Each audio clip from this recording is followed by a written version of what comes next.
La Sociedad Dominica de Medios de Comunicación, Sodomco, presenta A Pensar Más con Rosa María Palacios.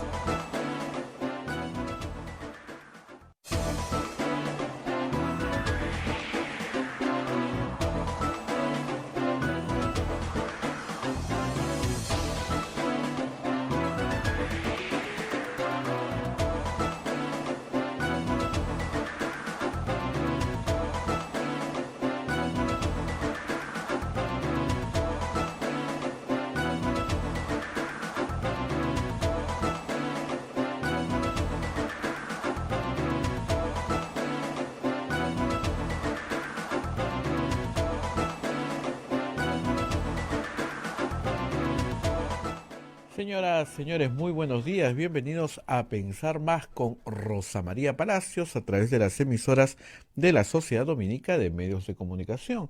La Sociedad Dominica de Medios de Comunicación, Sodonco, está integrada por Radio Santa Rosa en Lima. Recuerden siempre la señal en radio, porque a veces el internet falla. 1500 kilociclos en la AM, cubrimos todo el país y pasamos un poquito más. También 105.1 en la FM, en la frecuencia modulada, al sur de nuestra capital. Otras radios de la familia dominica son Radio Santo Domingo en Chimbote, Radio San Martín en Arequipa, Radio Cepagua en Ucayali, Radio Quillabamba en La Convención y Radio Madre de Dios en Puerto Maldonado. Son las emisoras que forman la Sociedad Dominica de Medios de Comunicación, Sodonco. Hay también otra red de radios amigas que se unen a esta transmisión y es Radio Huánuco en Huánuco, Radio La Voz de Ayacucho en Ayacucho, Radio Pública en Puno, Radio Moro en Ancash, Radio Cumbre en Huancayo, Radio Milenio en Satipo, Radio Estación Solar en Abancay, Radio Oriente en Yurimagua, Radio Los Ángeles en Cajamarca, Radio San Valentín en Lampa, Radio Activa en Cerro de Pasco, Radio Continental en Huanta, Onda Digital TV, AM Tagua, nos ponen podcast en todo el Perú y el mundo. La página web de Radio Santa Rosa, www.radiosantarosa.com.pe, y también tenemos la plataforma de Facebook de Santa Rosa, de Quillabamba, y el canal de YouTube de Radio Santa Rosa. Bien, hoy día es 12 de octubre del año 2021 y estamos listos para conectarnos ya con Rosa María Palacios. Rosa María, ¿cómo estás? Muy buenos días. Muy buenos días, Abel, muy buenos días a todos nuestros oyentes. Hoy es el Día de la Hispanidad. En el Perú obviamente no se celebra, ¿no? Pero en España sí. Es el día en que se recuerda el desembarco de Cristóbal Colón por primera vez en América. Nosotros vamos a dar lectura en primer término a las menciones de nuestros auspiciadores. Y comenzamos con Pontificia Universidad Católica del Perú. Somos la primera universidad peruana en alcanzar el puesto 13º en América Latina, según el ranking QS Latam 2022, gracias a una formación de calidad internacional que transforma nuestro país. Pontificia Universidad Católica del Perú. Hotel La Cuesta de Caima, de la Asociación Santa Catalina de Sena de las Madres del Monasterio de Santa Catalina, es la mejor opción para tu estadía en Arequipa. Lo recaudado por el hotel sostiene las instituciones de apoyo social de las madres que benefician a niños, niñas, mujeres y adultos mayores en estado de vulnerabilidad. Informes en el Facebook e Instagram del Hotel La Cuesta de Caima de Arequipa. Policlínico Ángeles de la Salud ofrece servicios de calidad en salud a precios al alcance de todos. Servicio de rayos X, mamografía, laboratorio de análisis clínico, ecografías, coloscopías, endoscopías, colonoscopías, tópico, farmacia y servicio de ambulancia. Contamos con un staff de médicos de alta calidad y modernas instalaciones con todas las normas de bioseguridad. Las madres dominicas del convento de Santa Catalina contribuyen con sus oraciones por la salud física y espiritual de nuestros pacientes. Calle Antero Peralta, A10, Urbanización San José, Humacoyo, frente a la Iglesia del Sagrado Corazón de Jesús en Arequipa. Colegio Sagrado Corazón Sofianum, 74 años al servicio de la educación en Arequipa, formando integralmente a la niñez y juventud desde la pedagogía de luz y verdad. El proceso de admisión para el año 2022 está abierto. Colegio Sagrado Corazón Sofianum, formamos en luz y verdad. El colegio privado bilingüe Reina de los Ángeles, situado en La Molina, Lima, tiene como meta la educación de las virtudes cristianas para construir una sociedad más humana, más fraterna y más feliz. El colegio bilingüe La Asunción, perteneciente a la Congregación de las Hermanas Dominicas de la Inmaculada Concepción, ubicado en Trujillo, La Libertad, brinda una educación a jóvenes y niños basada en las virtudes y en la espiritualidad dominica. El Colegio Santa Anita brinda educación católica desde el diseño curricular Luz y Verdad. Es una gran opción a los papás que buscan para sus hijos una educación de calidad con valores. Cuenta con docentes en el manejo de los entornos virtuales de aprendizaje para el desarrollo de habilidades de los alumnos que los hagan competitivos en la sociedad. Y finalmente, Colegio Santo Tomás de Aquino de los Padres Dominicos. Ofrece excelencia académica y formación cristiana para la vida. Abre el proceso de admisión para el año 2022 para primaria y secundaria. Informes en los teléfonos 987-11-8509 y 426-3390. Colegio Santo Tomás de Aquino, 129 años formando en valores cristianos. Muy bien, estos son nuestros anunciantes del día de hoy, pero vamos a los temas políticos que nos congregan. Más adelante en el programa vamos a hablar de las modificaciones que plantea el Congreso a la cuestión de confianza y el debate que esto ha suscitado con el Ejecutivo y las consecuencias que esto puede tener a corto plazo. Pero hay otros temas que también han sido importantes este fin de semana y que ayer por razones de tiempo no pudimos tratar. Y uno muy importante es el que tiene que ver con el financiamiento de los partidos políticos. Un asunto que ha llevado, como ustedes saben perfectamente, a varios líderes políticos a procesos penales que todavía siguen en curso. Distingamos varias cosas, porque acá hay una enorme confusión y creo que hay que ir poco a poco. En el año 2004, luego de un largo debate, se aprueba una ley de partidos políticos por primera vez en el Perú. Esa ley ha tenido varias modificaciones, ahora se llama Ley de Partidos y Movimientos Políticos, pero esta ley tiene un capítulo especial sobre el tema de financiamiento y establece dos clases de financiamiento, el privado y el público. El financiamiento privado ha sufrido también varias modificaciones para limitarlo. Lo que persigue la norma, la ley y su reglamento, es la transparencia de las finanzas de los partidos políticos. Hoy día Fernando Tuesta dice en una columna que publica en El Comercio algo que siempre comentamos y es cierto. La democracia tiene un costo. Las elecciones tienen un costo, las campañas tienen un costo. La vida de cualquier asociación, por más pequeña que sea, tiene un costo y alguien lo tiene que asumir.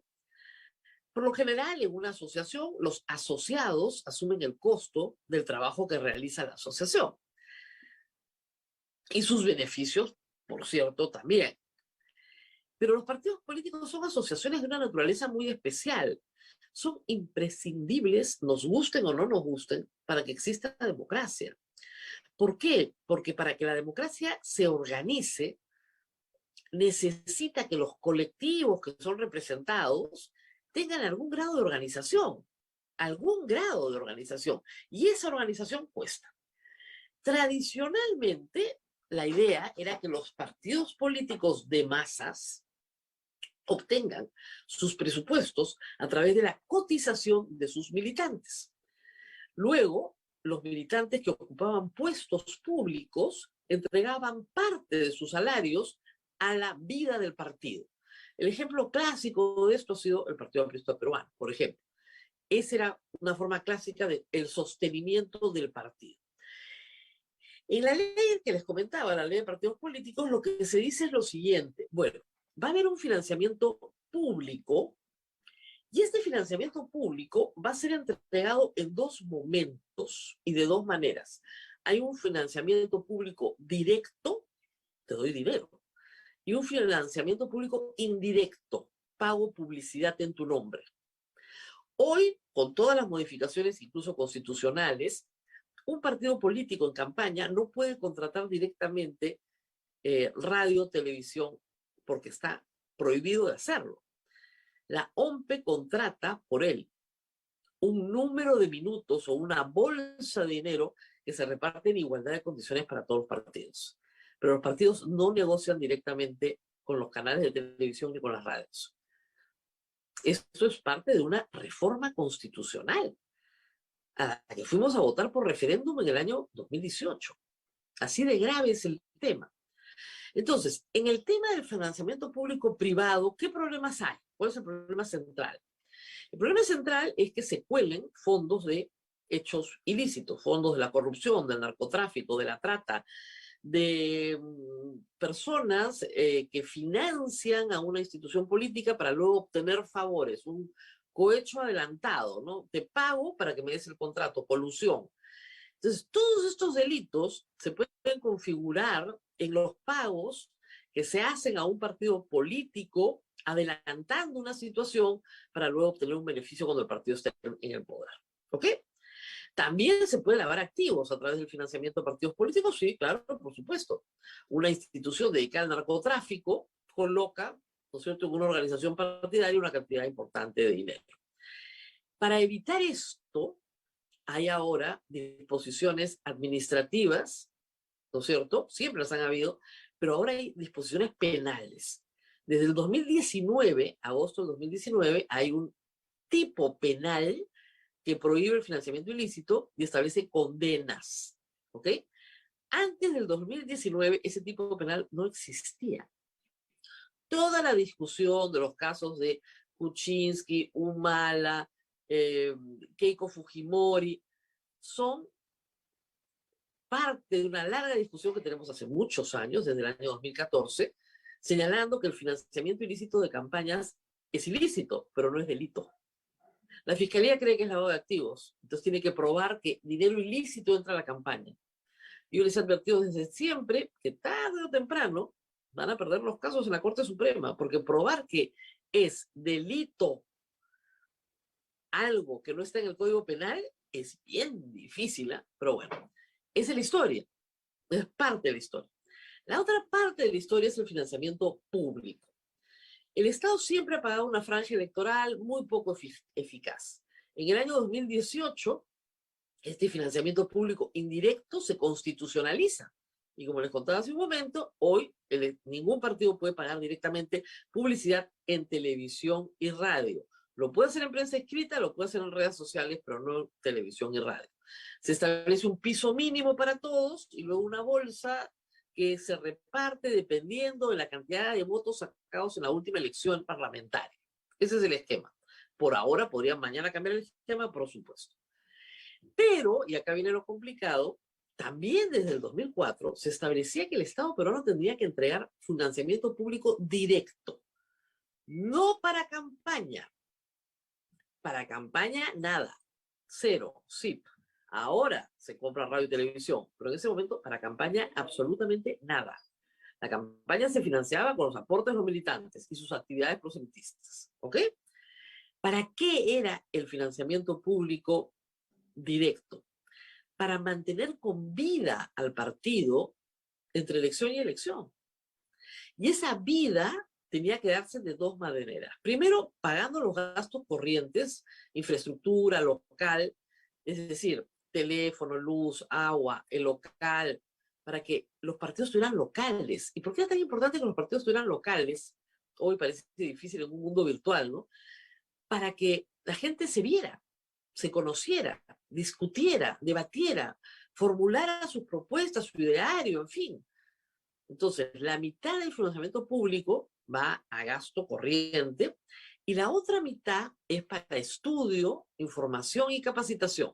Ese es el rubro. Muy bien. El financiamiento público era tan importante que si tú declarabas mal tu financiamiento privado, la sanción era perder el financiamiento público. En realidad, la sanción siempre fue administrativa, como ven, no penal, administrativa. ¿Pero qué pasó? El Estado peruano nunca entregó el financiamiento público. Nunca. Hasta el gobierno de Kuczynski. En el gobierno de Kuczynski se decide cumplir con la ley en buena hora, entregar el financiamiento público a los partidos y se dice que esto se hizo como parte de las acciones que desarrolló Pedro Pablo Kuczynski para tratar de llevarse bien con el partido de Keiko Fujimori. ¿Por qué? Porque Keiko Fujimori en las elecciones del 2016 sacó 73 congresistas. Y como es una plata que se establece de acuerdo al número de votos sacados en la última elección, la cantidad de dinero que regresó, digamos, que tuvo que administrar Fuerza Popular fue inmenso en comparación con cualquier otro partido durante los años 2018-2019. En el 2020 se elige un nuevo Congreso y baja su participación, pero sigue siendo importante. Y hoy, con 24 congresistas, es importante. Créanme que para Perú Libre de Cerrón, el dinero que le va a entrar por sus 37 congresistas va a ser un dinero muy importante. Entonces, ¿qué han hecho periodistas como Christopher Acosta y Daniel Llovera? Bueno, sentarse a investigar, porque estas cuentas tienen que ser muy transparentes. Ahora, los parámetros, se los repito, es 50% infraestructura, 50% capacitación, estudios e información. No hay nada reglamentado sobre qué cosa quieren decir esos conceptos. Y lo segundo, si bien son fondos públicos, así no se gasten, quedan ya en la administración permanente de los partidos una vez que se transfiere. No hay que devolver el 31 de diciembre, el 1 de enero a Tesoro Público si no lo has gastado.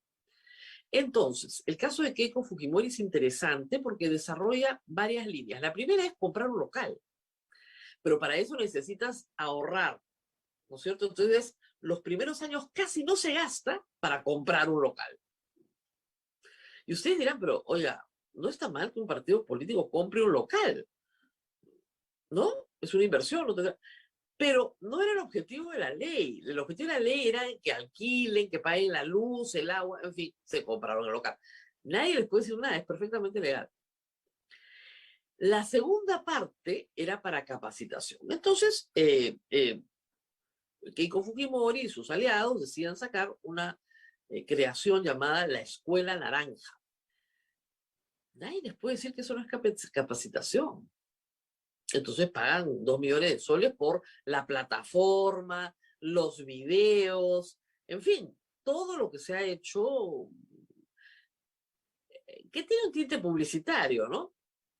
Ayer Epicentro sacaba los videos de la defensa de Alberto Fujimori, al que se presenta como un hombre enfermo, destruido físicamente, o la defensa de Keiko Fujimori, en una versión muy lacrimógena, ¿no? Entonces, claro, son piezas publicitarias, pero ellos pueden decir perfectamente que son piezas para capacitar a su militancia sobre su versión de la historia. Ahí no hay nada que decir. Luego está el pago de maestrías, me parece 7 excongresistas con maestrías pagadas por Fuerza Popular. A mí me puede parecer inútil que les paguen maestrías, pero en realidad es para capacitación. Y les puedes pagar la maestría a tus líderes. ¿No queremos que los líderes políticos tengan maestrías? Por supuesto que queremos que los líderes políticos tengan doctorados, ojalá. Entonces, es muy difícil decir que no se les puede pagar. ¿Por qué a ellos y no a otros? Ah, bueno, ahí viene la transparencia interna, ¿no es cierto? El debate interno de a quiénes y por qué. Y luego, finalmente, las consultorías, que han generado una enorme impopularidad para Úrsula Letona y Fernando Rospigliosi, que son víctimas de todos los memes habidos y por haber. Algunos muy graciosos, hay que decirlo, pero lamentablemente no es delito. ¿Debería hacerlo? Ah, esa es otra discusión. O sea, ¿qué puede valer en consultoría 180,000 soles en un año, año y medio? Pues mucho. Mucho. Nadie ha visto cuál es el informe que se ha entregado, pero sí da para discutirlo, por supuesto. Igual a Úrsula Letona. El problema ya es de otra naturaleza, es la falta de transparencia del partido respecto de la forma en la que usa estos fondos públicos y respecto de la información que sus militantes tienen que recibir. Probablemente muchos militantes se han enterado de estos pagos por la prensa. Y ese es un problema serio para el partido. ¿Por qué a ellos? ¿Por qué no a mí? ¿Cómo se hace? ¿Cómo se concursa para estas becas de maestría? ¿Cómo se postula a un financiamiento para un estudio? Porque una cosa es contratar una encuestadora, ¿no es cierto?, que finalmente te hace un estudio. Otra cosa es contratar a un profesional, en fin, el partido puede necesitar personal administrativo, un contador, ¿no? Necesita trabajo secretarial. No son militantes ni voluntarios, simplemente son personas que se les contrata para que hagan, ¿no es cierto?, su trabajo. Lo complicado es cuando a una persona que pertenece al partido, que postula por el partido, también se le contratan servicios por fuera. Es complicado. Hay profesionales independientes que trabajan para muchos partidos. Reitero, encuestadoras, contabilidad, qué sé yo, todos los proveedores de servicios, catering, electricista, gafitero, o sea, toda esa gente se tiene que contratar. No es militante del partido, ni dona su tiempo, ni dona su trabajo, simplemente se le contrata.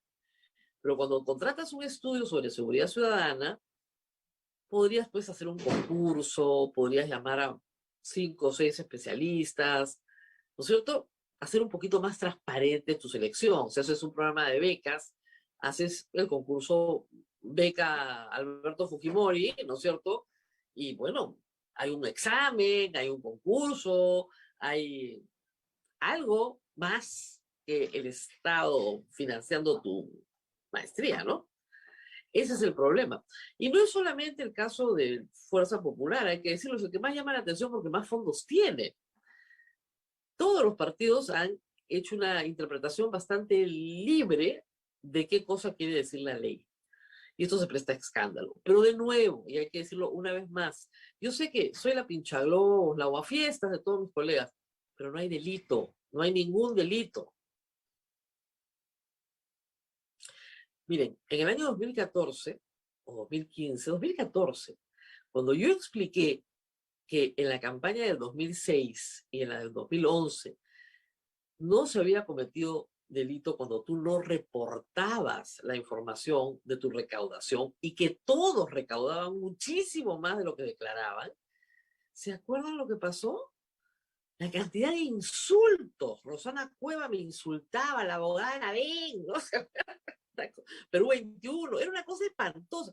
Claro, hasta que se llevaron detenida a Keiko Fujimori, por lo mismo. Y ahí todos los coleguitas, sí, claro, no, sí, pues no es delito, no, claro. Sí, claro, no es delito. Ahí sí se dieron cuenta de que no era delito. Bueno, les adelanto, en este caso tampoco hay delito. No hay delito, pues. No hay. Para que sea delito, tiene que estar en el Código Penal. Si no está en el Código Penal, no es delito. En el Código Penal, el financiamiento ilícito está recién desde agosto del 2019. Esa es la razón por la cual yo considero que el caso de los Humala, que ya está con la acusación, está en control de acusación, todavía no sale, no empieza el juicio oral. Y el mismo caso de Keiko Fujimori por cócteles y demás, los van a absolver. A Keiko Fujimori probablemente la condenen con una pena baja por obstrucción de la justicia, pero no creo que puedan condenarla por lavado. Ni a ella, ni a Alberto, ni a Pedro Pablo Kuczynski, o sea, por lavado, ahí no hay delito, punto. Otra hubiera sido la historia si hubiera estado un poquito más acompañada cuando empezó esto, ¿no? Pero en fin, como detestaban a Nadine Heredia, entonces tenían que convertirle en delincuente. Y yo lo dije el día que se lo llevaban detenidos. O sea, no les corresponde ir presos. No les corresponde una preventiva de 10 meses. Los van a meter, los van a sacar, no va a pasar nada. ¿Y qué pasó? Nada. Yo entiendo que soy la pinchaglobos cuando les explico que constituir un offshore afuera no es delito. ¿Ya? Entiendo eso, malogro las cosas. ¿Ya? Pero les tengo que explicar lo que dice el Código Penal, porque es preferible que alguien lo diga a que la opinión pública crea que una conducta es delictiva cuando no lo es. Si Keiko Fujimori quiere estudiar un doctorado y su partido se lo quiere pagar como parte de sus actividades de capacitación de cuadros, no es delito. Ni la maestría de la Beteta es delito. Ahora, usted podría decir, es un crimen que se le pague una maestría a la señora Beteta. Ya, eso es un decir, pero en realidad no es un crimen. Podemos pensarlo, pero no es un crimen. ¿O qué inutilidad? Sí, puede ser completamente inútil. pero no hay ahí un delito. Y yo entiendo que reírse Fernando Rospigliosi puede ser un deporte nacional, él se ríe de sí mismo también, pero no hay delito, pues. Ese es el tema. No hay ninguna actividad delictiva. Que debió haber sido más transparente, por supuesto, sobre todo cuando expresaba una opinión que parecía independiente. Ok. Siempre hay que decir quién es tu cliente, cuando eres abogado también. Pero no hay forma de perseguir a Keiko Fujimori por estos gastos. Los gastos son entregados por el Estado, como repito, 50% para infraestructura, 50% para capacitación, información y estudios. ¿Qué quiere decir eso? Lo que el partido quiera, con absoluta libertad. Y yo entiendo además, y se me hace complicado reglamentarlo. Es bien complicado reglamentarlo. Porque suponte tú que quieres contratar a tiempo completo, a 10 personalidades para que redacten una nueva constitución, como propuesta de partido, y les vas a dar 6 meses para hacerlo. Eso es un trabajo inmenso, inmenso, y les vas a dar un aparato administrativo, etc. Eso es un estudio. Y los partidos normalmente tienen comisiones de estudio. Pero quieres hacerlo más rápido, quieres hacerlo de una manera más potente, tienes el financiamiento, entonces financias el estudio completo. ¿Se le puede prohibir a un partido hacer eso? No. Para eso les estás dando el dinero, además, para que generen ideas. En Alemania, del cual hemos copiado el modelo, hay fundaciones inmensas, ¿no? La Fundación Konrad Adenauer, etcétera, que son fundaciones ligadas a partidos políticos pero que son grandes productores de ideas, de reformas, de modos de ver el país de una manera distinta. En el Perú tenemos, sí, algunos son absolutamente independientes. Uno piensa en el Instituto de Estudios Peruanos, no es dependiente, no tiene relación con ningún partido en particular, es no partidaria. O puedes pensar en Grade, o puedes pensar en, qué sé yo, están volcados, sí, al estudio de políticas públicas, ¿no? El Instituto Peruano de Economía, el IPE, sí, pero no tienen un vínculo partidario. Probablemente lo que necesiten los partidos es crear institutos propios, asociaciones sin fines de lucro dedicadas a estudio y a capacitación, sí, probablemente en un tiempo, ojalá que se desarrollen y que tengan la capacidad de generar además otros espacios de discusión, tal vez no solo partidarios, sino abiertos hacia otros grupos políticos. Entonces, sí, yo pertenezco a Transparencia. Transparencia también no solamente hace vigilancia, también hace observación y propuesta para mejorar las reglas democráticas. Y su financiamiento viene del sector privado y de fondos internacionales que cada día son más escasos para un país que ha crecido como el Perú. Evidentemente lo que cotizamos los asociados pues no alcanza para más que pagar la luz y el agua, pues no, es una cosa muy pequeñita. Entonces, sí, estas organizaciones tienen que tener un financiamiento. Lo importante es que sea transparente. Y reitero, internamente, los militantes del partido tienen que pedirle cuentas. Por supuesto que tienen que pedir cuentas a su dirigencia. O sea, ¿por qué estos cuantitos tienen una beca para estudiar y yo no? ¿No es cierto?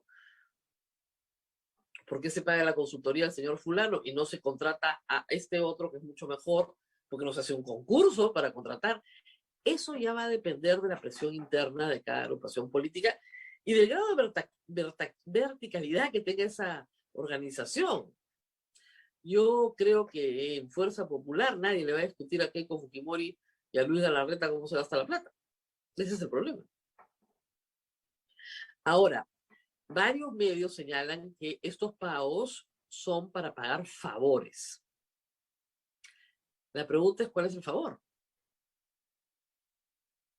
Y si no tienes esa información, bien difícil que puedas probar que hay un favor. O sea, te pago para pagarte un favor. Muy bien. ¿Cuál es el favor? ¿El favor es tu respaldo?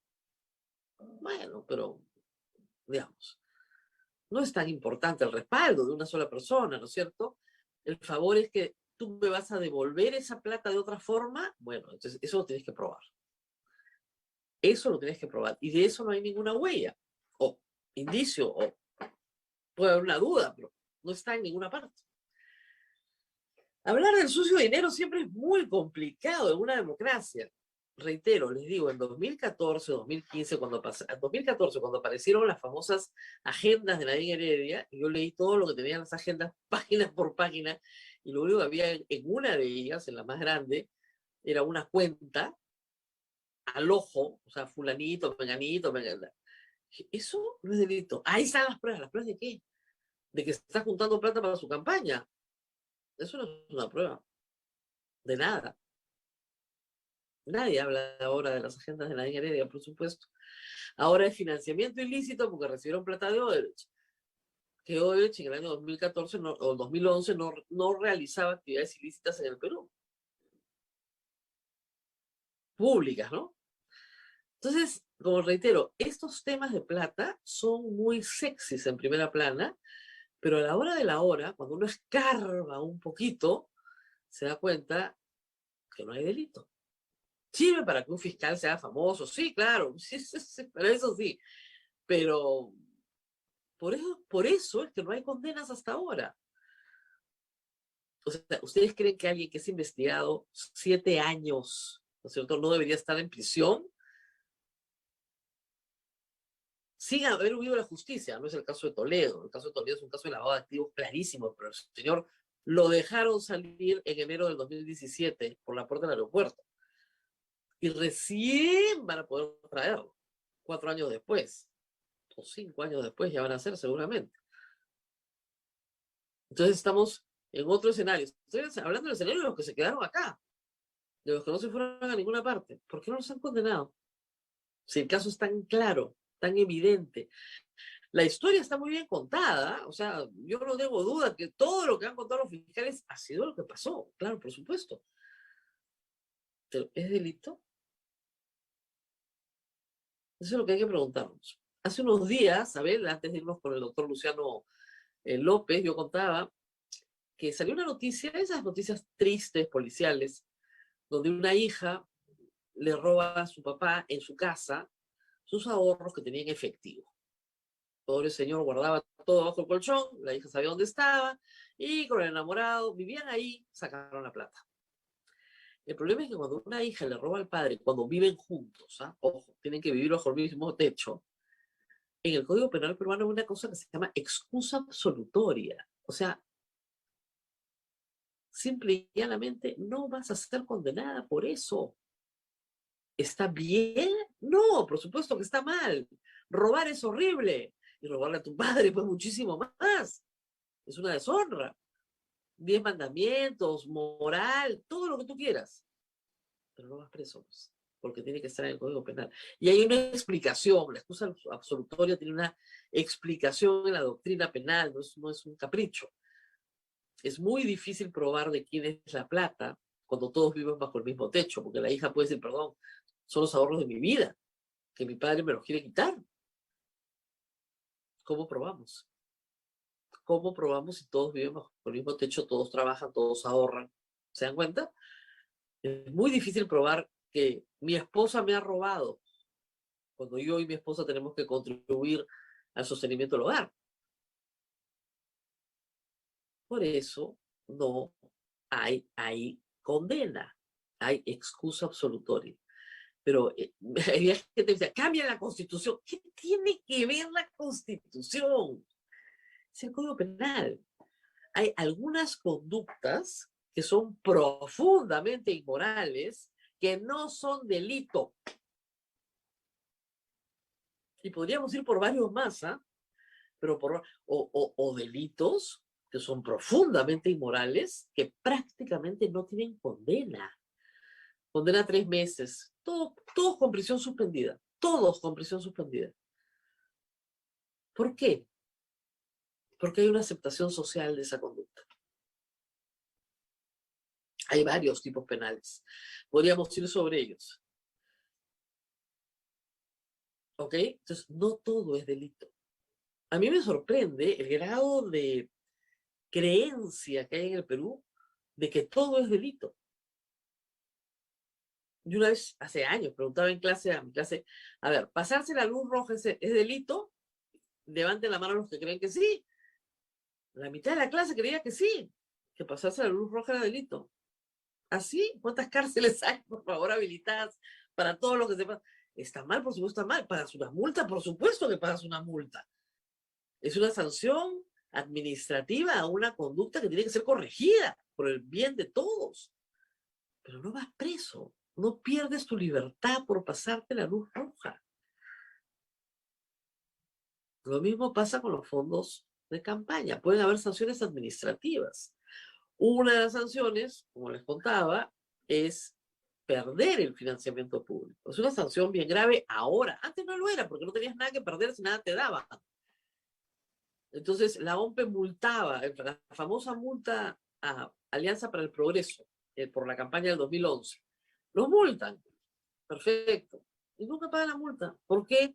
Porque la sanción era perder el financiamiento público. ¿Y qué financiamiento público recibían? Ninguno. Ahora lo van a pensar mejor, mucho mejor. Pero en fin, vamos a la pausa. Ya tenemos al doctor Vamos. Luciano López a la espera. Así es, Rosa María, y un tema muy importante que se va a hablar durante todos estos días, como es la cuestión de confianza. Así que vamos a la Bueno, pausa y escúchame, volvemos con el doctor. ¿nuestros oyentes han entendido algo o ya todos me están insultando como suele pasar cuando explico esto? Poquísimos. La mayoría yo creo que sí ya entendió que Ya todo no es entendieron. delito. Me ¿No? voy a matar. Sí. Por si acaso, No, hay sí. alguien que me Uno escribe. o dos por ahí que... ¿Dónde consigo el Código Penal? Entra a internet, pon Código Penal peruano. Lo vas a encontrar. Y ya, si quieres un poquito más especializado, Sistema Peruano de Información Jurídica del Ministerio de Justicia, el SPIJ. Ahí está todo. Vamos a la pausa y volvemos.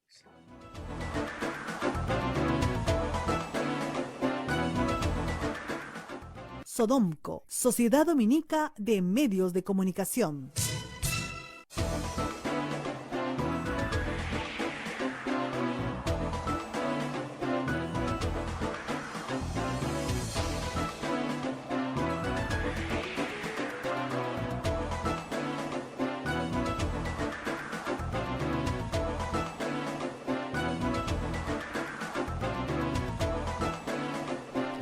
Continuamos con A Pensar Más con Rosa María Palacios a través de las emisoras de la Sociedad Dominica de Medios de Comunicación: Lima, Radio Santa Rosa; Chimbote, Radio Santo Domingo; Arequipa, Radio San Martín; Ucayali, Radio Cepagua; La Convención, Radio Quillabamba; Puerto Maldonado, Radio Madre de Dios; en Huánuco, Radio Huánuco; Ayacucho, Radio La Voz de Ayacucho; Puno, Radio Pública; Anca, Estado Moro; Huancayo, Radio Cumbres; Atipo, Radio Milenio; Bancay, Radio Estación Solar; Yurimagua, Radio Los Ángeles; Lampa, Radio San Valentín; Cerro de Pasco, Radio Activa; Huanta, Radio Continental; Onda Digital TV; AM Tagua nos ponen podcast en todo el Perú y el mundo, y las plataformas móviles del Facebook de Santa Rosa, de Quillabamba, y el canal de YouTube de Santa Rosa, todo en transmisión directa. Adelante, Rosa María, por favor.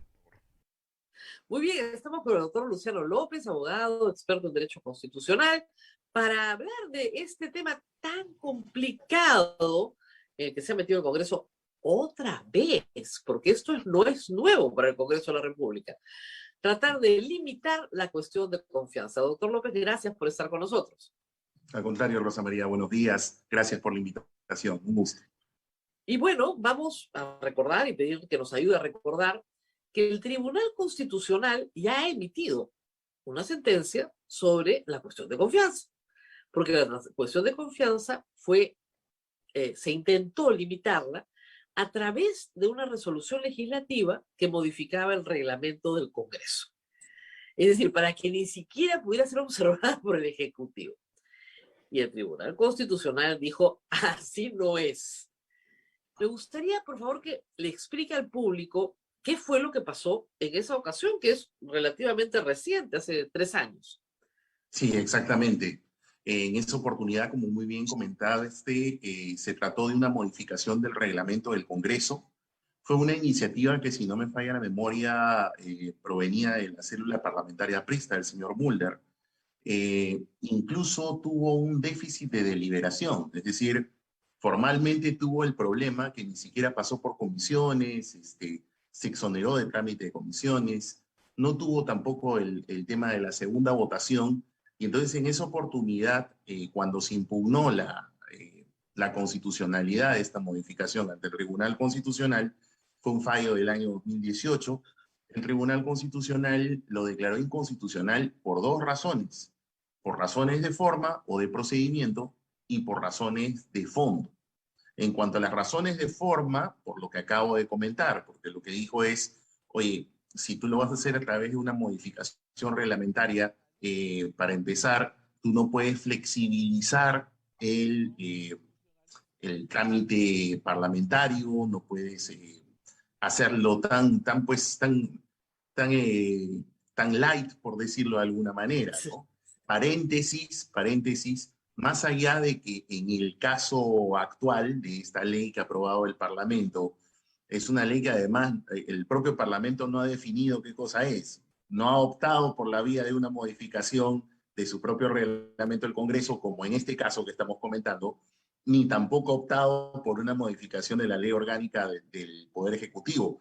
Es más, ni siquiera al final optó porque sea una ley, entre comillas, interpretativa, como fueron los proyectos iniciales, porque la autógrafa, si uno lo revisa, incluso está intitulada Ley que desarrolla el ejercicio de la cuestión de confianza. Es decir, lo han planteado como si fuera una ley de desarrollo constitucional, pero en realidad está un tanto en el limbo, ¿no? Porque, como digo, no es ni una modificación del reglamento del Congreso, y paréntesis para que la gente entienda por qué podría ser incluso, si cupiese el caso, pensar en una modificación del reglamento del Congreso, por lo que ellos mismos están diciendo. Ellos lo que dicen en el Parlamento es una facultad de nosotros. Entonces, es una facultad de usted negar la cuestión de confianza. En el peor de los casos tendría que haber algún tipo de regulación, pero de reglamento, ¿no? Esto está como, por eso, como digo, está un tanto en el limbo y encima lo han exonerado de segunda votación. Y es una ley ordinaria que ni siquiera tiene un peso calificado. Entonces, comparando con esa sentencia que estamos comentando del año 2018, yo le veo incluso problemas de forma. Y por los temas de fondo, en esa sentencia del año 2018, el tribunal lo que dijo fue, a ver, un ratito, dijo el tribunal, ¿no? La cuestión de confianza es una atribución del Ejecutivo. Es una atribución que está básicamente pensada para solucionar, ojo, para solucionar una relación naturalmente de tensión que puede ocurrir entre estos dos poderes del Estado, el Ejecutivo y el Legislativo. Entonces, es una manera, como una herramienta de contrapeso que tiene el Poder Ejecutivo, por ejemplo, si es que desea plantearlo contra una iniciativa que tiene que él, por ejemplo, en un caso de un proyecto de ley. Lo pensó incluso el Tribunal Constitucional en ese momento. Es cierto, nota a pie, ¿no?, de que posteriormente, a propósito de la famosa disolución del Parlamento en el año 2019, se planteó, como todos sabemos, otro conflicto de competencia y el tribunal como que un tanto aclaró, precisó los términos de esta inicial sentencia, con la sentencia del año 2019 sobre la disolución, y que allí seguro vamos a seguir comentando. El Parlamento en los dictámenes, tanto inicialmente con la autógrafa como en la insistencia, el Congreso se defiende diciendo, pero yo estoy haciendo lo que dice el tribunal. Y aquí tendríamos que ir planteando esta afirmación. No, no es cierto, no se están No es sintiendo cierto. exactamente, no es cierto. No es se están cierto, ese es sintiendo el problema. exactamente lo que dice el Tribunal Constitucional, sobre todo en este último fallo, porque definitivamente, pues, para empezar, yo entiendo que cambiaron su estrategia de no ponerle ley interpretativa, porque Claro. constitucionalmente el máximo intérprete de la Constitución, y a quien le compete interpretar la Constitución, es al propio Tribunal Constitucional. Claro. Exacto. Entonces, creo que por ahí, entonces, estratégicamente cambiaron, y en el texto sustitutorio le quitaron el título de ley interpretativa y lo dejaron como está. Pero eso no soslaya el hecho de que definitivamente están yendo contra la interpretación que hizo ya el Tribunal Constitucional sobre el particular, y que de hecho seguiremos comentando, ¿no? Claro, pero vamos por partes. Si el Congreso quiere cambiar la forma en la que está definida la cuestión de confianza en la Constitución tiene un camino, que es el de la reforma constitucional. Totalmente de acuerdo, totalmente de acuerdo. Es que Así ese es el es. camino, por eso decía, ¿no? O sea, aquí al final, como entiendo que se han ido decantando en el camino, primero le quitaron lo del término de ley interpretativa, y luego yo entiendo que algunos colegas le sugirieron que sea el camino de esta ley de desarrollo constitucional, pero para empezar, los han dejado en el limbo porque es una ley ordinaria, Rosa María. ¿Cómo van a regular esto Así es. por una ley ordinaria? Para empezar, ¿no? Encima exonerada de segunda votación, con lo cual riñe con la primera sentencia por la que estuvimos comentando hace un momento. En segundo lugar, efectivamente, están regulando una cuestión de manera contraria a lo que ha dicho el Tribunal Constitucional en el fallo del 2019, y eso lo podrían hacer, sí, claro que lo podrían hacer. Lo que pasa es que tendrías que hacerlo a través de una reforma constitucional. Y aquí también hay un tema, ¿no? En el paradigma de la gente, por lo general, empezando por los propios parlamentarios, se piensa que las reformas constitucionales solamente se hacen omitiendo el referéndum con estas dos legislaturas ordinarias sucesivas de 87 votos. Entonces, como que hacen sus cálculos y dicen, no llegamos, ¿no? Ya, pero esa es una fórmula excepcional. La fórmula Claro. ordinaria de modificación constitucional es simplemente que tienes una mayoría calificada del número legal, estamos hablando de 67 votos, pero lo que pasa es que tienes que consultar la vía referéndum a la población. Y yo entiendo que ahí, más que nada, el reparo es político, porque, Claro. vamos, el Parlamento tampoco hace muchos esfuerzos como para ser apreciado por la población. Entonces, cualquier cosa que le vayas a consultar. Imagínate que le preguntes a la población, ¿usted se opone a que el Congreso sea disuelto? ¿Yo? No, yo quiero que lo disuelvan. Claro, No lo ganan claro, nunca. entonces, No hay forma de ganar exacto, el referéndum. correcto. Entonces, hay más que un problema jurídico, es un problema político, ¿no? Es un Claro. problema en donde el Parlamento no hace muchos esfuerzos, la verdad, y creo que eso es una de las cosas que debiesen ellos mismos pensar, en tratar de generar más bien una serie de políticas legislativas que sean pues más atractivas para la población, como para tratar de ganar cierta legitimidad, y en ese sentido hacer una labor docente, que es la que corresponde a los propios parlamentarios, y entonces explicar por qué razones este tipo de ajustes son convenientes. Ahora, claro está que hay un tema que hemos comentado quizá en otra oportunidad. Si vas a modificar cuestión de confianza, también tienes que hacer ajustes con el tema de la vacancia por incapacidad moral, porque de lo contrario la mesa te queda con una pata más larga que la otra. Y eso para que en el imaginario colectivo digan, sí, pues la mesa como que estaría media desbalanceada, Claro, ¿no? yo digo, Ya, el candado tiene dos llaves. exactamente. Entonces eso para que la gente lo pueda entender, eso es lo que se llama el principio de equilibrio y balance de poderes. Por eso se le llama de balance. Porque imagínense una mesa con una pata más larga que la otra, va a estar desbalanceada, ¿no es cierto? Ya, es lo mismo.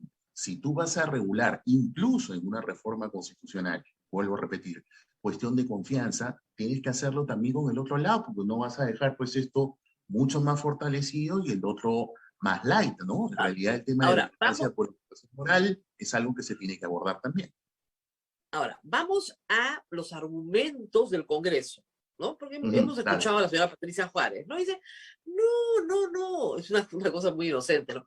Nosotros solo estamos diciendo que el presidente del Consejo de Ministros no puede hacer una cuestión de confianza en nombre del Consejo para asuntos que son propios del Congreso. Es una definición, además, bien amplia, porque ¿qué cosa es un asunto propio del Congreso? Puede incluir leyes, porque la ley, no el decreto legislativo, la ley solo compete al Congreso. Por supuesto. Obviamente, todos los mecanismos de censura política, porque solo el Congreso puede censurar a un ministro. El presidente lo puede destituir también, pero solo el Congreso lo puede censurar, entonces tampoco. Obviamente no reforma constitucional, por eso se está haciendo este proyecto, para que no hagan cuestión de confianza de una asamblea constituyente, ¿ok? Pero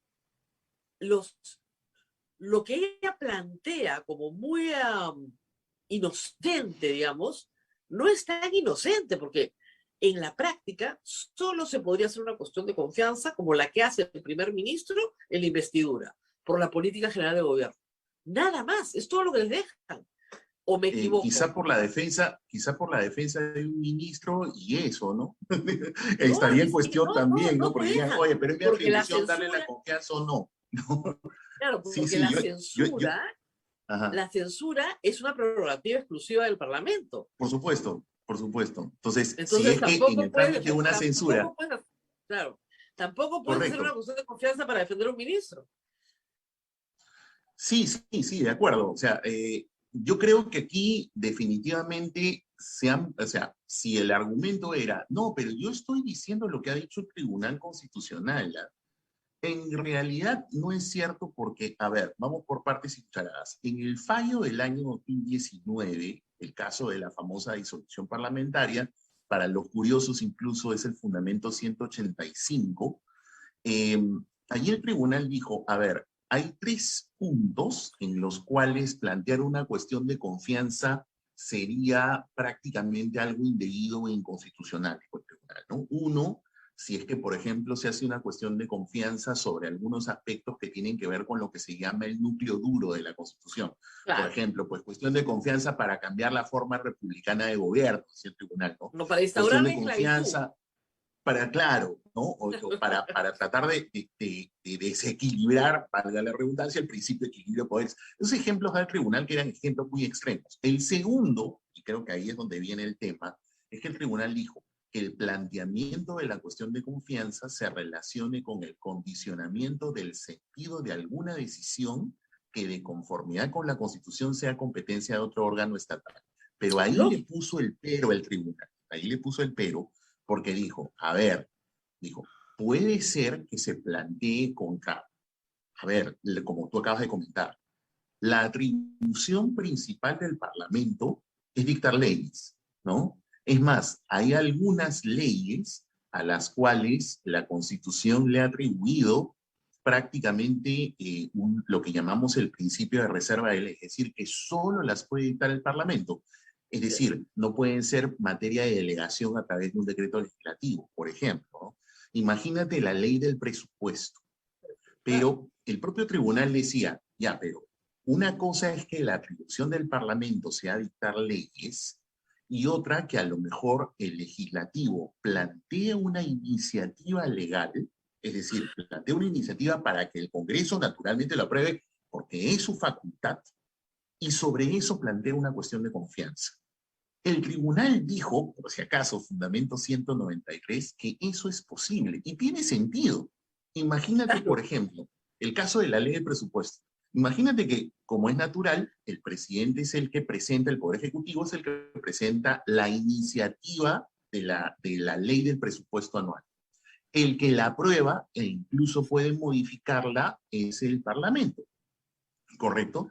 Pero supongamos que un extremo de la ley del presupuesto, por unas razones de diseño de la caja fiscal para el próximo año, el Ejecutivo dice, un ratito, yo hago cuestión de confianza sobre ese aspecto. Y puede ser, porque a lo mejor te dice y te sustenta que si tú le modificas esa cuenta, le vas a desequilibrar la caja del próximo año, ¿no? Entonces te dice, oye, estas son mis metas, no me puedes modificar esa parte porque me la modificas y perdóname la expresión, me fregaste para el próximo año, ¿ok? Entonces te puede plantear una cuestión de confianza sobre eso. Ese tipo de razonamiento como el que estoy planteando, el tribunal lo ha asumido. Está en el fundamento 193 y 194 porque es posible, pues. Es tranquilamente posible. Bajo esta ley, eso no se podría hacer. No se podría hacer. No se podría hacer. Entonces claro. Eso es totalmente absurdo. Es totalmente absurdo, pues, ¿no? Entonces, es más, una de las cosas que he leído, y la verdad que me llama muchísimo la atención, sobre todo el dictamen de insistencia, es que el Congreso se defiende, bueno, la Comisión de Constitución defiende esta norma diciendo, pero un ratito, nosotros no hemos regulado toda la cuestión de confianza de los artículos 132 y 133. Solo hemos regulado el último párrafo del artículo 132. Ya, a ver. Ya. El 132, último párrafo, y si te parece, Rosa María, le damos una leída. Le damos una leída porque siempre tengo mi Constitución a la mano. La verdad que los señores creo que están muy mala. El último párrafo dice, la desaprobación de una iniciativa ministerial no obliga al ministro a dimitir, salvo que haya hecho cuestión de confianza de la aprobación. Ya, yo no entiendo por qué se refieren a este último párrafo, porque este último párrafo se refiere a algo que yo en su momento lo he comentado, bueno, yo sé que en eso no siempre vamos a coincidir, pero recuerda que cuando yo estuve en desacuerdo con la disolución por la negación fáctica, yo decía, es que este último párrafo tiene que ver con eso. ¿Por qué? Porque la iniciativa ministerial puede ser un proyecto de ley. Ah, Claro, pues, puede ser un proyecto ¿no? del sector, ¿no? Por ejemplo, imagínate que el ministro de Economía haga cuestión de confianza sobre esa iniciativa de la ley del presupuesto y dice, oye, pero ese articulito de ahí no me lo muevas, porque si no, me friegas la caja fiscal del próximo año. Claro. Entonces, él plantea la cuestión de confianza. Perfecto. Supongamos que se la dan. Le dice, sí, no te preocupes, te damos la cuestión de confianza, eso no lo vamos a mover. Y luego, posteriormente, sí se la mueven a la hora de aprobar la ley del presupuesto. A eso se refiere el último párrafo, porque no hay forma que la desaprobación de la iniciativa coincida con el otorgamiento de la cuestión de confianza, pues. Siempre la desaprobación de la iniciativa va a ser posterior. Si eso ocurriese, el último párrafo del 132 dice que la desaprobación no obliga al ministro a emitir. Es decir, si le desaprobaron la ley del presupuesto tal cual él la planteó y la aprobaron de una manera diferente, él no está obligado a renunciar, pero sí está obligado a renunciar si hizo cuestión de confianza. A eso se refiere el último párrafo del 132. Bueno, de Entonces, hecho, hay yo no varios entiendo. casos, Claro, pero a lo que me refiero perdón. es, yo no entiendo que si esta es la hipótesis del 132, ¿alguien me puede explicar dónde está regulada en esta ley? Yo no la veo. No, Yo además, no entiendo ¿dónde por está? qué dicen que está En este regulando artículo, el párrafo, eso se refiere a otra en cosa. este párrafo, en este parrafito, ¿dónde está el presidente del Consejo de Ministros? ¿Qué es el que nos Claro, interesa? claro, Acá no está. claro, porque podría, exactamente, porque, por ejemplo, el ministro al que se refiere podría ser el ministro de Economía, como en el caso, en el ejemplo que estoy poniendo, que sería totalmente válido. No, ¿no? perdóname. Hay dos casos. El caso de Torne, Claro, él hace cuestión de el caso de confianza Torne. en su permanencia y le dice, no señor, usted se va. Se va. Y se tuvo que ir. Se va, pues. Y el caso de Claro. Pedro Cateriano, cuando era ministro de Defensa, que él hace cuestión de confianza de una delegación de facultades para legislar sobre materias de su sector. Correcto. Y Es votan más, la es más, perdóname, y la Rosa María, gana. el ejemplo de que además que has puesto de Pedro Cateriano es un ejemplo bien interesante porque además fue un caso que se presentó antes del voto de investidura, porque acababan de cambiar el gabinete. Lo presidía Juan Jiménez Mayor. Exacto. Entonces piden facultades. Efectivamente, el ministro Cateriano, a la hora que sustenta su parte, no dice, y yo hago cuestión de confianza sobre esta parte. Eso ocurrió antes de la investidura. Entonces, mire, no es que me esté saliendo del tema, pero me parece bien interesante el ejemplo, porque, paréntesis, perdóname, no quiero desviarme del asunto, pero es el claro ejemplo de por qué el Congreso puede hacer control político, por ejemplo, respecto del ministro del Interior, sin que todavía se haya producido el voto de investidura. Cierra el paréntesis, perdóname que haya hecho. El Estado es uno, la continuidad del Estado es la misma. Exacto. Exacto. Obviamente, pero es interesante que en el Congreso, o sea, ¿cuál es la razón de ser de esta iniciativa? Impedir que el presidente Castillo imponga, por ejemplo, una iniciativa de una asamblea constituyente. O impedir que el presidente Castillo logre tener dos negativas a cuestiones de confianza y así no los disuelva. O sea, lo que el Congreso aspira es a no ser disuelto, que parece una aspiración legítima, ¿no? Y bueno, tampoco en estas quiere darle, circunstancias. claro, en cualquier circunstancia nadie quiere ser disuelto, o sea, que me parece una aspiración legítima. Pero hay otras formas de hacer esto. En el derecho constitucional comparado, no todo el mundo tiene estas dos bombas atómicas. Hay otras formas de regular. O sea, a ver, pongámoslo así. Hay países que no podrían soportar tener un ejecutivo que no tenga mayoría en el legislativo. Es decir, todos los regímenes parlamentarios no podrían soportar una situación como la que nosotros vivimos. Es imposible. Los regímenes presidencialistas sí lo soportan, pero tienen válvulas de escape. Entonces, el régimen presidencialista clásico, el de los Estados Unidos, tiene elecciones del Congreso a mitad de término. A mitad. Entonces, Exacto. claro, entonces renuevas el Congreso y el pueblo decide si el presidente gobierna con mayoría o gobierna con minoría. Y ya está. Nosotros tenemos dos instituciones que en realidad fueron pensadas para otra cosa, hay que decirlo. Porque la vacancia fue pensada para otra cosa, pero se han convertido en los contrapesos una de la otra. No es verdad que no es verdad que la moción de censura sea la otra cara de la moción de confianza. No. Es la vacancia presidencial la que se ha convertido en la otra cara. Ahora, ¿cómo salir? O sea, la pregunta es, cuando Enrique Chirinos escribe esto en el 93, es plenamente consciente de lo que está haciendo. Y lo dicen los diarios de debates. Porque Alberto Fujimori lo que pretendía, y el Fujimorismo olvida, era constitucionalizar el 5 de abril y que el presidente pudiera disolver sin causa una vez el Congreso durante su mandato. Entonces dijeron... Sin expresión de causa. Sin expresión de causa. O sea, Atípica a la fórmula francesa, que justamente le permite al presidente de la República llamar a los presidentes de las cámaras y decirles, voy a disolver el Parlamento. Lo disuelve sin expresión de causa.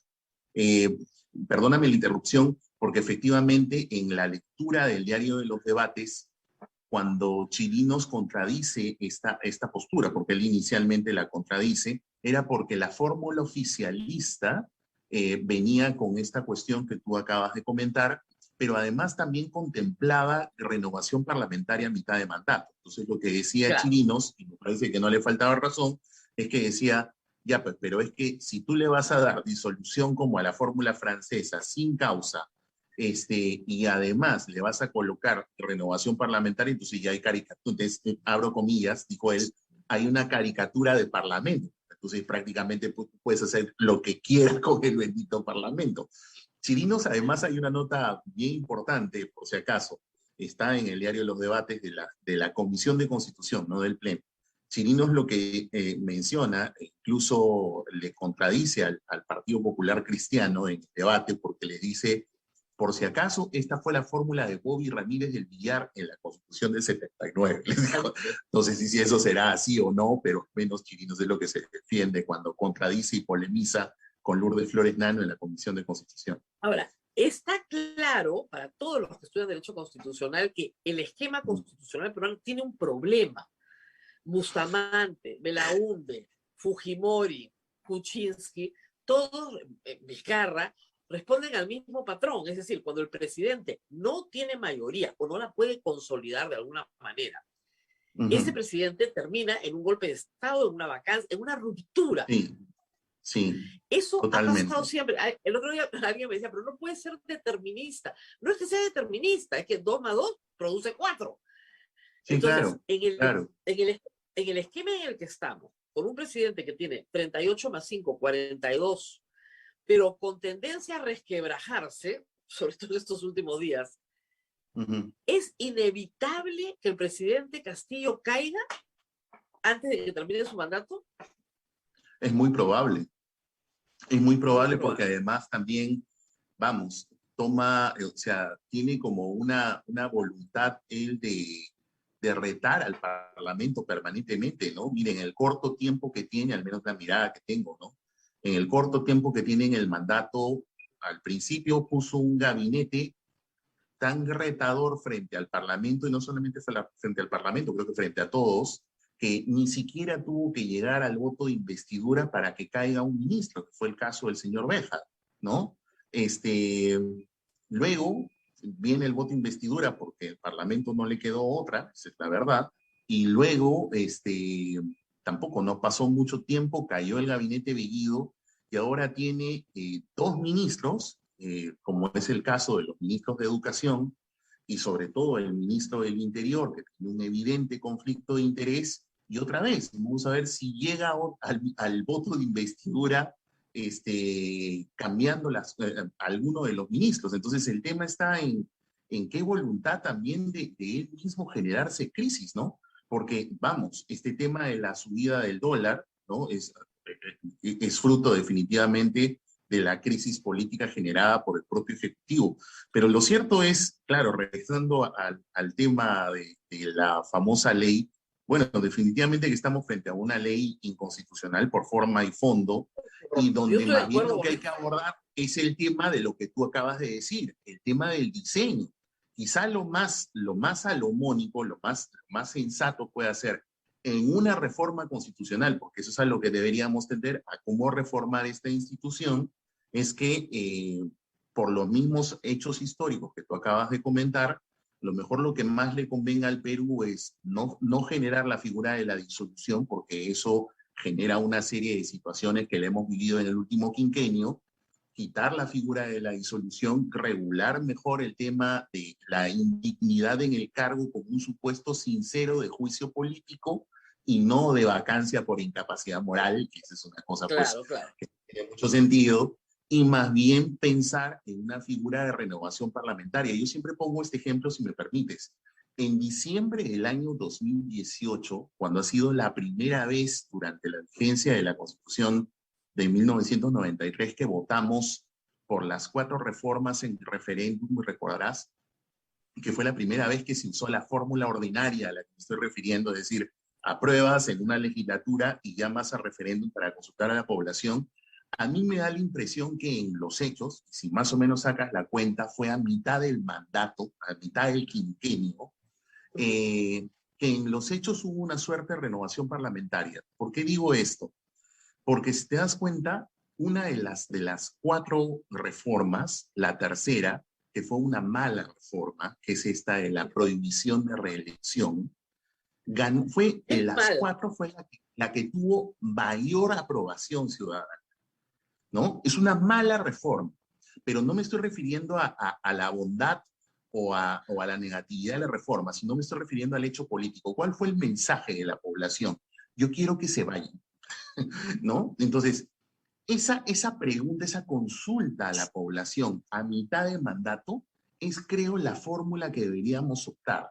Es decir, una fórmula de renovación parlamentaria a mitad de mandato, y nos olvidamos de estos problemas de que disolución del Parlamento, porque creo que en realidad el control político sí es positivo. Ahorita, por ejemplo, el Parlamento, entiendo que perdóname la expresión, se aguanta en el control político justamente por el temor de que te vayan a disolver. Y eso es algo que se discutió en la Asamblea del 79 y en la del 93. Por eso es que en la del 79 le pusieron en una fórmula casi inviable, ¿no? 3.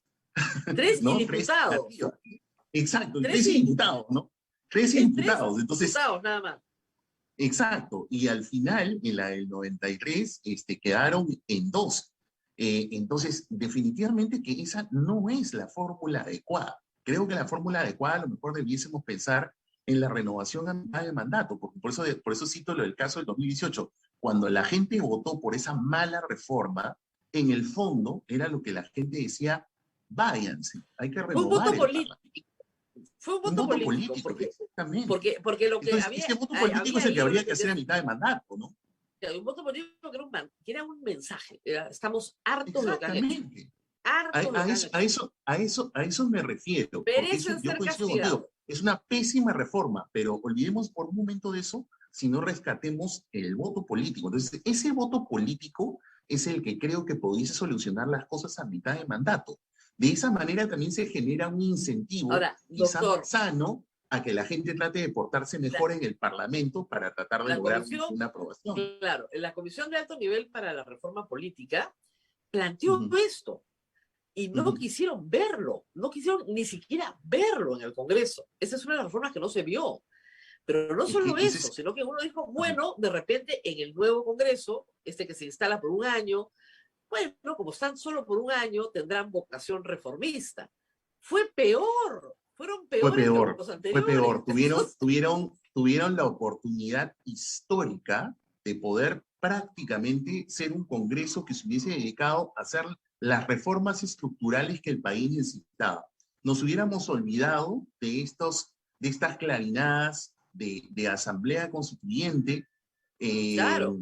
Que en realidad, yo al menos como alguien que estudia el derecho constitucional, claro, me lo preguntases sin calor de nada, Y yo te diría, ah, sí, bueno, si pudiésemos hacer una constitución mejor, claro, hay que hacerla. Pero si me quito de ese aislamiento y miro la realidad y veo esos extremismos de derecha y izquierda, lo primero que yo digo es, no podemos hacer una, No hay una forma. asamblea constituyente porque No. nos van a derribar el Perú. Entonces, lo que creo es que hay que pensar reformas parciales, estructurales, pero ahora hay que pensar cómo hacerlas, porque el Parlamento siempre te da avisos de que no quiere hacer ninguna reforma estructural. Ninguna reforma es una estructural. pena, ¿no? Ahora, supongamos que la ley por insistencia se aprueba esta semana, porque así están desesperados, porque se han reunido el sábado para aprobar un dictamen, lo quieren meter esta semana o la próxima, pero probablemente esta. Muy bien. La ley entra en rigor, o sea, mientras no la declare inconstitucional el Tribunal Constitucional. Y ya hay un cronograma publicado por el cual en marzo del próximo año, por lo menos es lo que dice el cronograma, ayer publicado en el peruano, tendríamos un nuevo TC. Si la declaran esta semana y el presidente en el primer día manda una acción de inconstitucionalidad, ¿cuánto tiempo se demoró la vez pasada el Tribunal Constitucional para resolver esto? ¿3 o 4 meses? Mira, sí, es más, la ley en la que batió el récord de tiempo fue la ley de los peajes. En esa se demoró, fue la más rápida. Se demoró 3 meses por reloj, así, fue pero corriendo. Doctor, pero además, y por unanimidad. Y por unanimidad, o sea, sí, fue corriendo. Claro, esta es una papa caliente. Yo no creo que el Tribunal Constitucional resuelva tan rápido. Nosotros nos reímos, pero la ley de los peajes es una ley tan inconstitucional que ni siquiera tendrías que enseñarla en clase porque tenía vergüenza enseñarle a tus alumnos. Doctor, ¿por qué me está enseñando lo que dice la Constitución? No se puede. Bueno, por esa ley votaron votaron sí más de 100 congresistas. Una cosa terrible. Y la verdad que no se pudo resolver antes por la simplísima razón de que como el procedimiento establece que una vez admitida la demanda, el Congreso tiene hasta 30 días para contestarla, se tomaron los 30 días, pues se tomaron los 30 días. Con alevosía, era para beneficiar a un grupo de fue una cosa realmente vergonzosa. Intervinieron 4 embajadores diciendo, señores, ¿qué pasó con la Constitución del Perú? Bueno, felizmente el tribunal sacó cara y por unanimidad le dijeron al Congreso, ustedes no pueden modificar contratos por ley. ¿Qué les pasa? ¿No? Y el Congreso no le entraron balas, ni disculpas pidió, y ojo, toda la ciudadanía tiene que saber que ese lucro cesante, ese año emergente, está en un arbitraje, Cuando tengamos que lo vamos a perder. Y que lo vamos a perder. Y lo que es peor es que la gente sepa, en la línea de lo que estás diciendo, que la gente sepa que vamos a pagarlo todos, de nuestros impuestos. Todos. Porque cada una de estas cosas populistas que apruebe el Parlamento o que promueve el Ejecutivo, para ser justos, ¿no? O sea, esas cosas las pagamos nosotros. Usted, señor taxista, usted, ama de casa, la doctora Rosa María Palacio, quien habla, todos los que pagamos impuestos directos o indirectos, nosotros somos los que pagamos la cuenta, ¿no? Entonces, cuidado con entusiasmarse con medidas populistas, porque al final lo paga usted y lo pago yo. Esa resolución de la cuestión de confianza, donde estaban los 7 magistrados en ese entonces, no se votó por unanimidad, pero casi, ¿verdad? O sea, fue 4 contra 3. Perdón, 4-3. Fue 4-3. Claro, lo que pasa es que ahora tienen que el doctor Ramos ha fallecido y el tribunal solo tiene 6 miembros. Y yo me imagino que el Congreso cree que...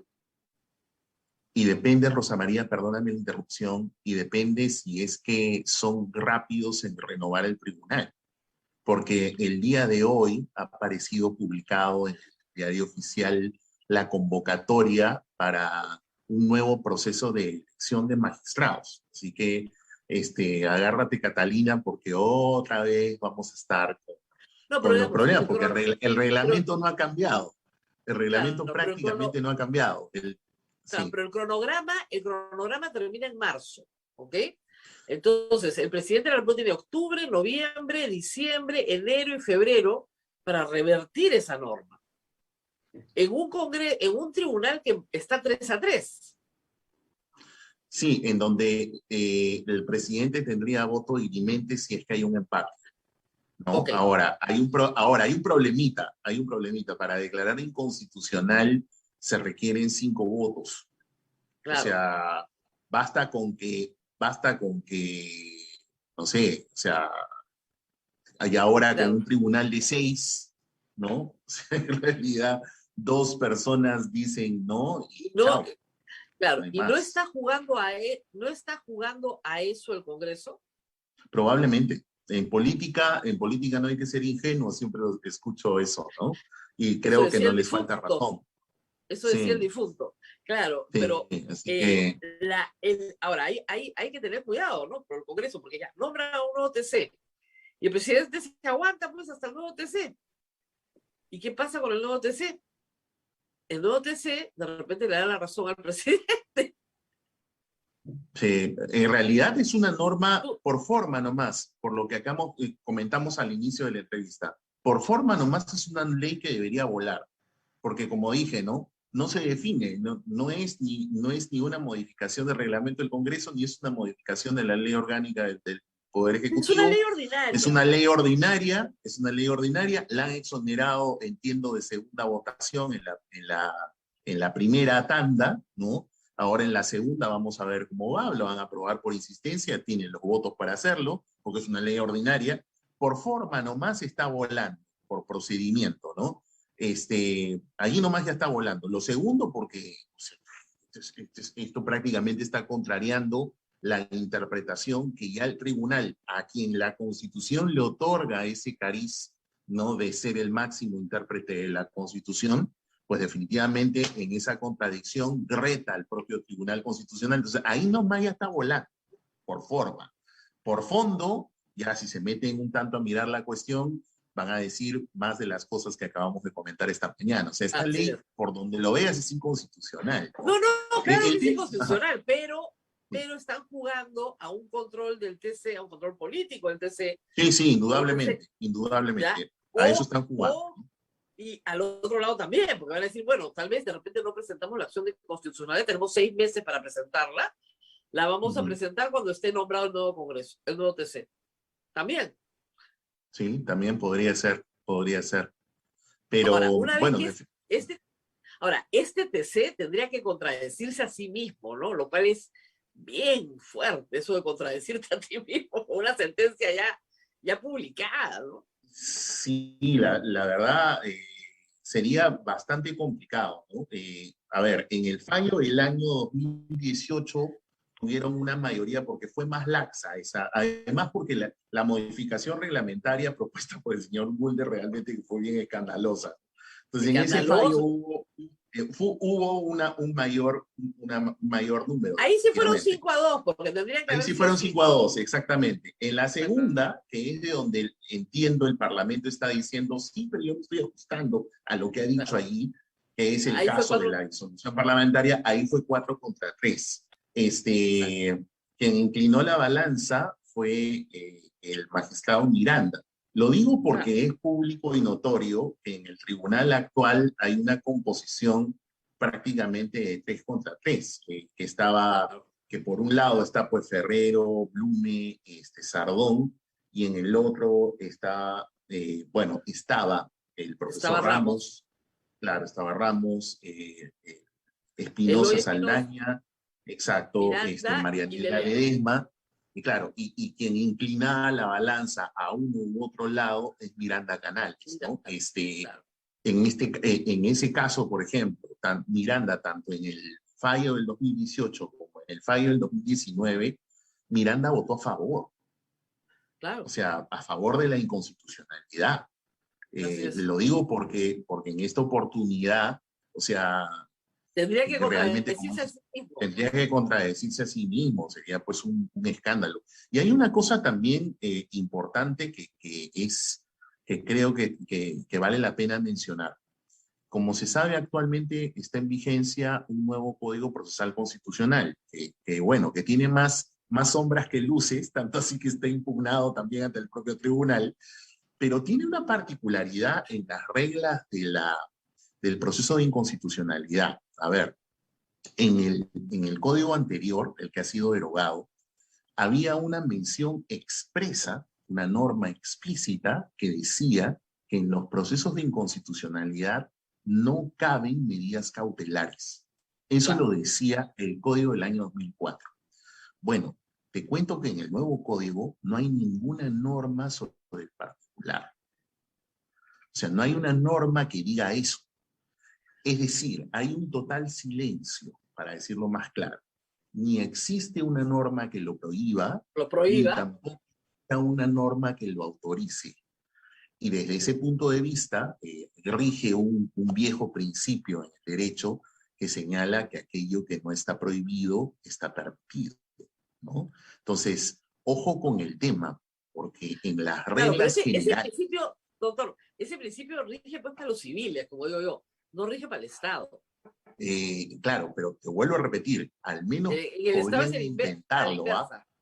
Podrían intentarlo, ¿ah? Porque en las disposiciones generales del Código Nuevo, en materia de procesos de inconstitucionalidad, la norma explícita que existía en el Código del año 2004 ya no existe.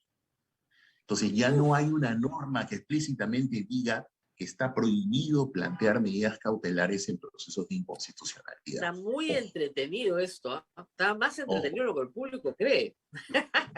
Vamos a esperar que el Congreso apruebe el mamarracho que está aprobando y después veremos. Ahora, en teoría, lo que es más divertido de todo esto es que lo estamos aprobando para salvar la democracia.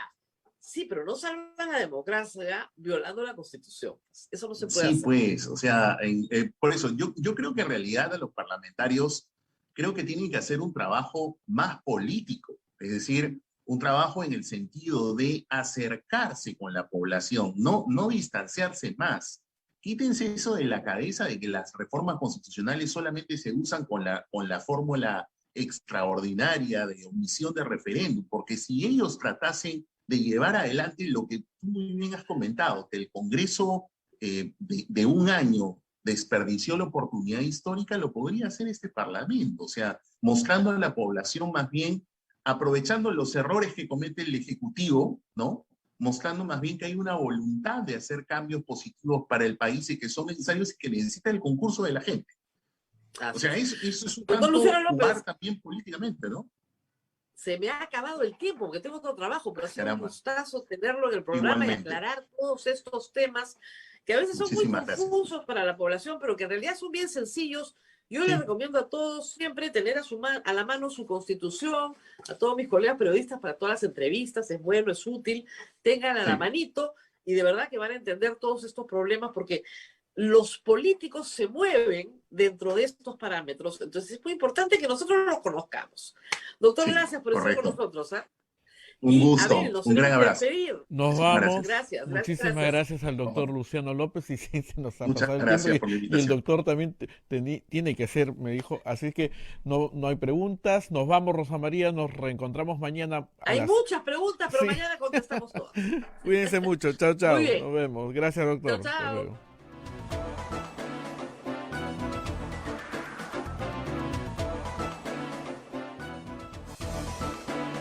Hasta aquí, A Pensar Más con Rosa María Palacios. Este programa fue producido por la Sociedad Dominica de Medios de Comunicación, Sodomco.